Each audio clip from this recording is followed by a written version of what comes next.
Trump इस पूरी नीति इस्लामिक रेडिकल इस्लामिक नीति को तोड़ने की कोशिश कर रहा है और उनको वादे की अगर आप नहीं लेते तो मैं आप पे इकोनॉमिक सैंक्शंस लगाऊंगा। चाइना, बांग्लादेश, पाकिस्तान ये सारे मिलके एक गुट बना रहे हैं। चाइना को ऑलरेडी डर है अमेरिका से कि अमेरिका ने साउथ चाइना सी में एक क्वाड का अरेंजमेंट किया है। अमेरिकी राष्ट्रपति डोनाल्ड ट्रंप ने हमास को कड़ा अल्टीमेटम जारी करते हुए कहा है कि यदि हमास ने शनिवार तक हमारे बंधकों को नहीं छोड़ा तो हालात भुगतने के लिए तैयार हो।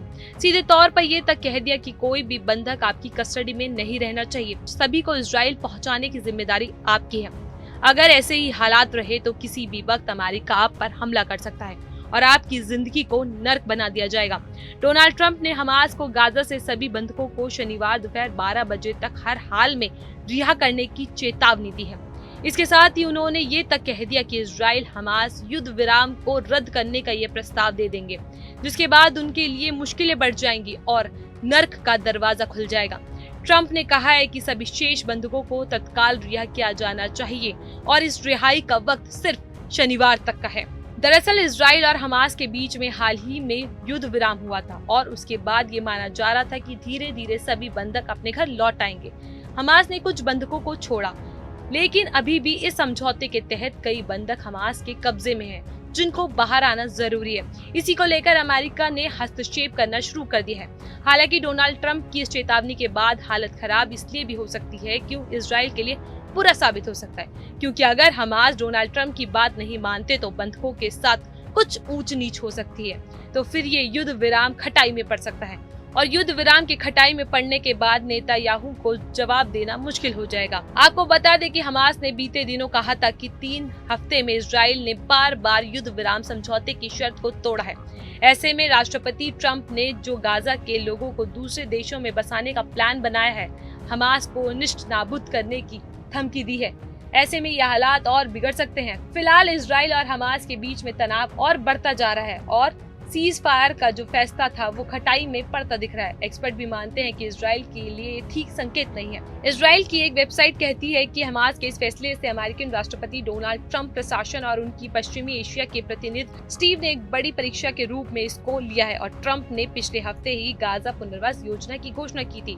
इस योजना के तहत गाजा के निवासियों को पड़ोसी अरब देशों में बसाया गया, जहाँ गाजा का पुनर्निर्माण किया जाएगा। ट्रंप के इस प्लान का हमास और अरब देशों ने भी विरोध किया था। अब इसकी कीमत इजराइल को चुकानी पड़ सकती है। वही ट्रंप की चेतावनी के बाद पाकिस्तान और अन्य देश जो हमास का समर्थन कर रहे थे उनके लिए एक संकेत है।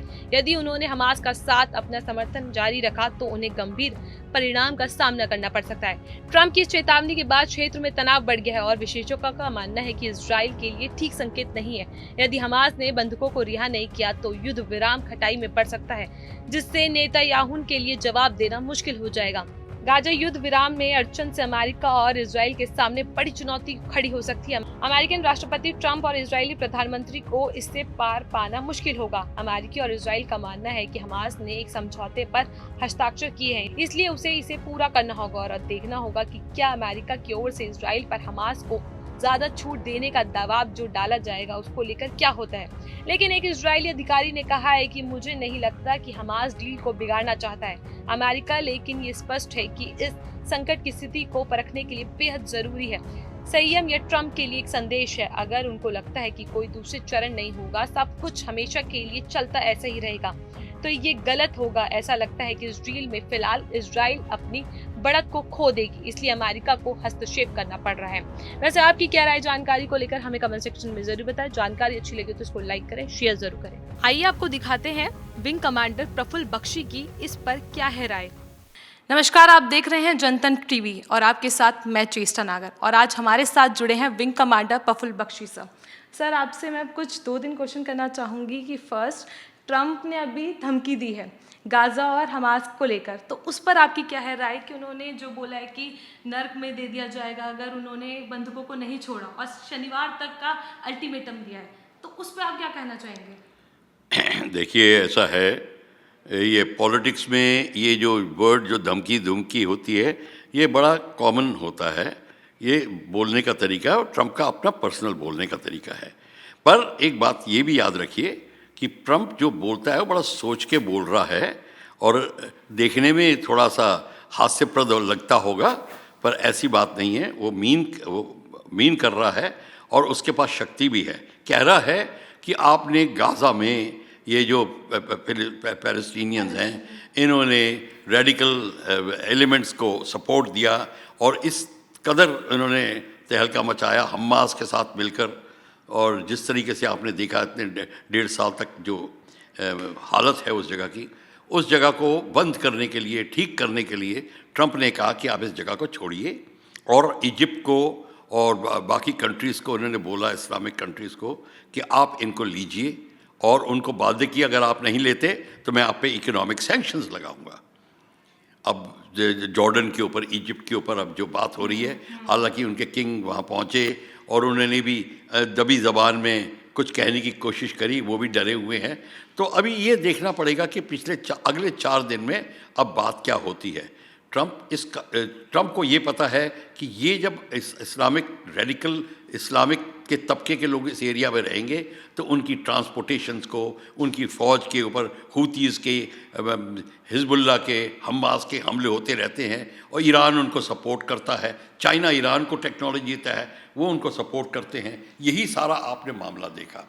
इस समय ट्रंप इस पूरी नीति, रेडिकल इस्लामिक नीति को तोड़ने की कोशिश कर रहा है। ये एक किस्म से इंसानियत की मदद करने की कोशिश कर रहा है। इससे ट्रंप को बेशक फ़ायदा होगा, उनकी ट्रांसपोर्टेशन, उनकी ट्रेड को फ़ायदा होगा। और दूसरी बात है, जब उनका आधिपत्य इस जगह बनेगा तो वो अपनी डिफेंस इंडस्ट्री को और फैलाएंगे और पैसा कमाएंगे। ये भी बात सही है, पर सारी की सारी चीज़ें ये एक इंटरनेशनल पॉलिटिक्स का हिस्सा होती हैं। इसमें कोई अजीब बात नहीं लगती मेरे को। जो कर सकता है वो करेगा, जिसमें ऐसी शक्ति नहीं होगी वो नहीं करेगा। और अगर उन्होंने उनको रिहा भी कर दिया तो 30 लाख फिलिस्तीनी जाएंगे कहाँ फिर? देखिए, 30 लाख फिलिस्तीनी की यही बात कही है इजिप्ट की, जॉर्डन की और इन सब की, कि अब इनको ठहराने की बात करिए क्योंकि मैं ये जगह ऑक्यूपाई करना चाहता हूँ।